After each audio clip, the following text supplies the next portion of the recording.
Assalamualaikum warahmatullahi wabarakatuh. Alhamdulillahirrabbilalamin. Salatu wassalamu ala ashrafil anbiya'i wal mursalin wa ala alihi wa sahbihi ajma'in. Subhanaka la ilma lana illa ma'allamtana innaka antal alimul hakim. Rahbi shrah li sadri wa yassir li amri wahlul 'uqdatam min lisani yafqahu qawli. Alhamdulillahirrabbilalamin. Puji syukur kita panjatkan kehadirat Allah Subhanahu wa taala. Pada hari ini kita bisa kembali bertemu pada program Banua Learning by Sharing, berkah Ramadan bersama Banua.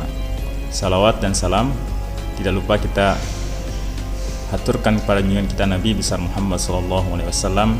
Semoga kita mendapatkan syafaat dari beliau nanti di yaumil kiamah.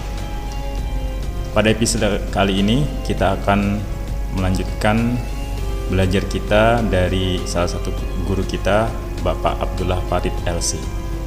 Semoga apa yang akan beliau sampaikan bisa kita ambil manfaatnya dan bisa kita aplikasikan dalam kehidupan kita.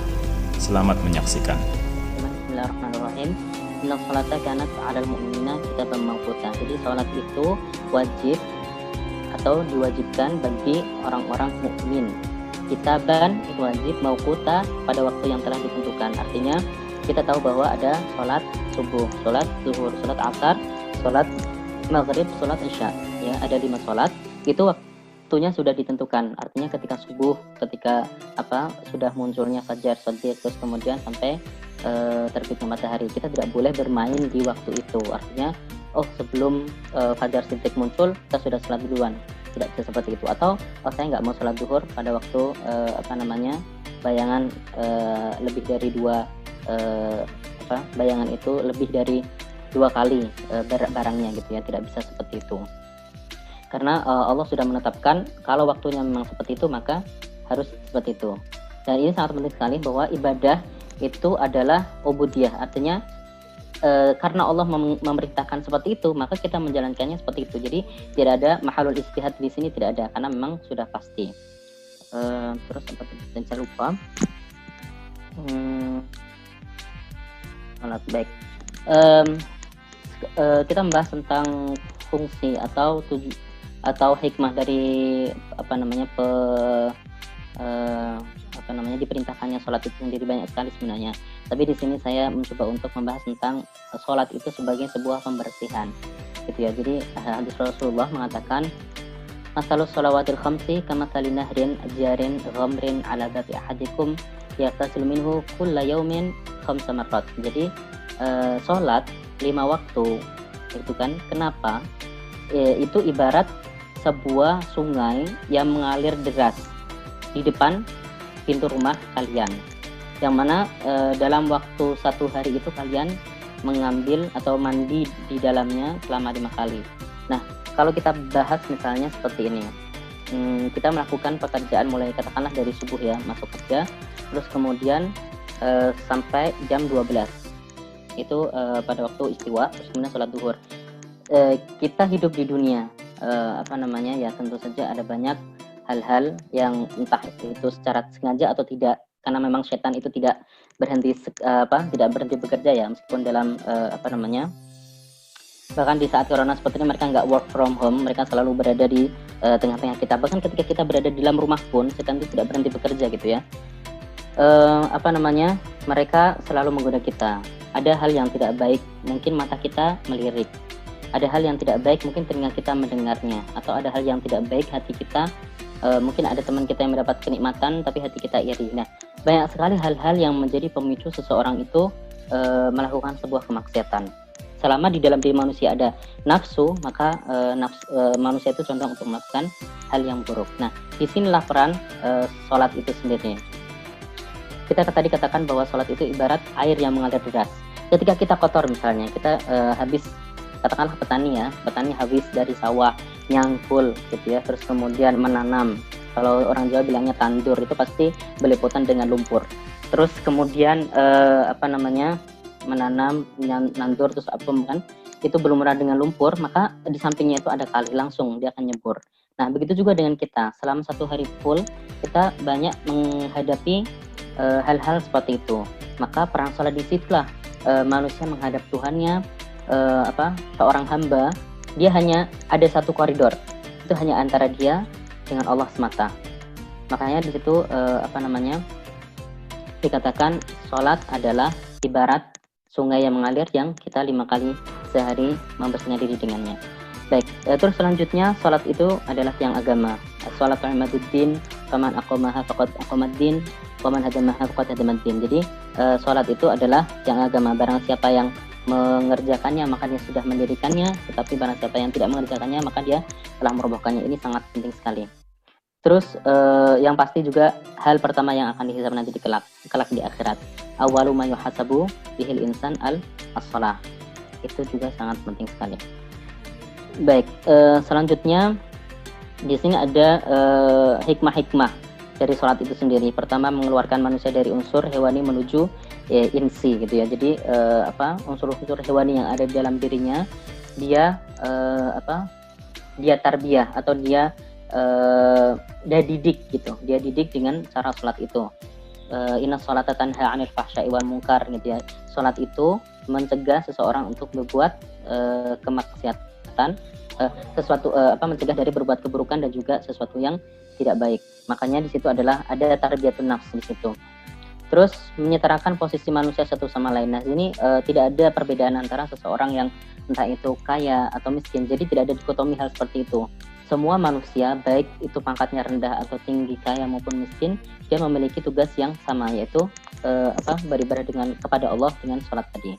Terus bukti ketawadukan dan kekhusyuan. Nah, ini sangat penting sekali.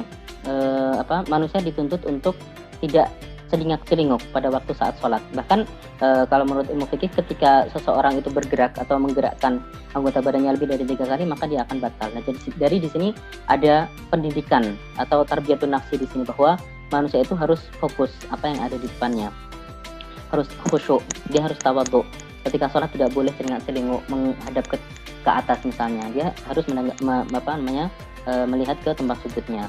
Jadi bahkan pada saat zaman Rasulullah ada salah seorang yang ketika sholat menghadap ke atas, Rasulullah bersabda ma balul insani gitu ya, yarfauna ru'usahum ilal fawq inda shalah. Jadi kenapa orang-orang kok ketika sholat mendongakkan kepalanya ke atas, dan itu tidak boleh. Terus acuan mengatur hidup yang lebih baik. Nah, jadi kalau kita sebenarnya hidup 24 jam gitu ya, kita punya acuan hidup. Artinya, jam ini nih kita makan siang, jam ini nih kita masuk sekolah, jam ini nih kita pulang kerja, misalnya seperti itu. Nah, sebenarnya dalam Islam sendiri, kalau kita kita mau gitu, sebenarnya kita bisa menjadikan waktu sholat itu sebagai acuan hidup kita. Misalnya sholat subuh kita bangun, acuan kita untuk bangun gitu ya. Terus kemudian sholat zuhur, acuan kita untuk beristirahat. Kemudian sholat asar kita bangkit lagi. Terus sholat maghrib kita melakukan ibadah, membaca Al-Quran dengan keluarga. Terus kemudian sholat isya mutolaah, apa yang akan kita kerjakan besok. Terus kemudian tidur dan seterusnya. Jadi menjadi acuan bagi kita untuk mengatur kehidupan yang lebih baik. Terus yang kelima adalah rasa syukur, pujian dan tasbih. Nah, ini kembali kepada arti dari sholat itu sendiri. Sholat dalam arti bahasa adalah doa gitu ya. Tetapi kalau dalam arti istilah adalah sebuah ibadah yang diawali dengan takbiratul ihram dengan diakhiri salam gitu ya. Salam. Terus kemudian kalau kita selidiki lagi apa doa yang terkandung di dalam Al-Quran itu sendiri. Kita kemarin sudah bahas dalam sehari itu kita sholat 5 waktu, terus ada 17 rakaat. Dalam setiap rakaat kita membaca surat Al-Fatihah. Kalau misalnya ada yang bilang nggak bosen, ya tidak sama sekali. Karena di dalam surat Al-Fatihah itu berisi doa-doa. Misalnya Alhamdulillahirabbil alamin gitu ya. Ada pujian kepada Allah Subhanahu wa taala. Nah, kenapa di sini pujian gitu? Jadi kalau kita tahu kita pelajari ada perbedaan antara syukur dengan pujian. Kalau perpujian itu adalah sebenarnya maknanya sama, puji gitu ya. Tetapi kalau hamd itu dalam hamd itu adalah suatu puji yang tidak didahului dengan sebuah pemberian. Tetapi kalau syukur gitu ya, terima kasih itu adalah sebuah pujian yang kita berikan ke orang lain ketika dia memberikan kita sesuatu. Misalnya ada anak kecil, kita dikasih ibu kita coklat, maka kita berterima kasih. Nah, itu namanya syukur. Tapi kalau misalkan kita tidak diberi apapun tapi kita bersyukur, itu adalah lebih cakupannya lebih luas lagi. Nah, dalam hal ini misalnya kita kemarin bilang kalau mau ditimbang, sebenarnya ibadah kita itu tidak cukup untuk kita layak untuk dimasukkan surga. Bahkan Rasulullah sendiri, bersabda, illa ayataghammadinallahu birahmatin minhu wa fadl. Jadi ketika Rasulullah bersabda bahwa jangan merasa aman dengan ibadah kalian, karena tidak ada seseorang yang masuk surga karena amalnya. Terus sahabat bertanya kepada Rasulullah, bahkan engkau ya Rasulullah? Rasulullah bersabda, ya bahkan aku, tetapi illa ayataghammadinallahu birahmatin minhu wa fadl, melainkan Allah memberikan saya rahmat dan juga keutamaan darinya. Nah, ini sebenarnya kalau misalnya kita tidak boleh bangga sama sekali dengan ibadah kita. Saya sudah sholat, saya sudah zakat gitu ya. Karena memang itu tidak cukup hanya untuk membayar nikmat yang telah Allah berikan kepada kita. Misalnya kita melihat dengan mata misalnya. Terus kemudian kita bisa berjalan. Jadi ada cerita menarik gitu ya. Ini terjadi di Italia. Saya tidak tahu kebenarannya, tetapi kita bisa mengambil ibrahnya gitu ya. Jadi pada saat itu ada seorang kakek-kakek yang dinyatakan sembuh dari penyakit corona. Terus kemudian ketika sudah selesai, kakek itu dikasih bukti administrasi berapa yang harus dibayarkan. Terus kemudian ketika setelah melihat angka yang tertera di resi pembayaran itu, kakak itu menangis dan sangat terseduh-seduh.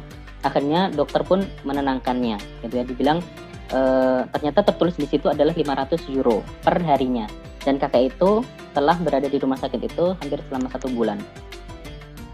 Si dokter bilang kepada kakak itu, sudah kayak gitu, tidak perlu menangis karena nominal yang terlalu besar gitu. Akhirnya kakak itu bilang bahwa saya tidak menangis karena karena tagihan uang ini, karena saya sanggup membayarnya. Saya menangis adalah karena saya itu sudah 9 tahun, umur saya adalah 81 tahun, dan saya menghirup udara bebas. Dan di sini dikatakan untuk 1 oksigen saja per harinya saya harus membayar 500 euro. Berapa gitu ya? Hutang yang saya harus bayarkan kepada Tuhan saya selama 81 tahun itu. Nah, jadi itu sangat ibrah gitu ya, penuh dengan makna. Sebenarnya apa yang kita dapatkan atau nikmat yang kita dapatkan dari Allah saat ini itu sangat besar sekali. Maka dengan sholat itu adalah sebuah upaya untuk kita bisa berterima kasih kepada Allah Subhanahu wa taala.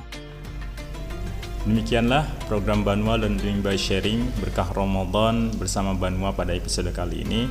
Mudah-mudahan ada manfaatnya buat kita semuanya. Sampai berjumpa pada episode yang lain. Assalamualaikum warahmatullahi wabarakatuh.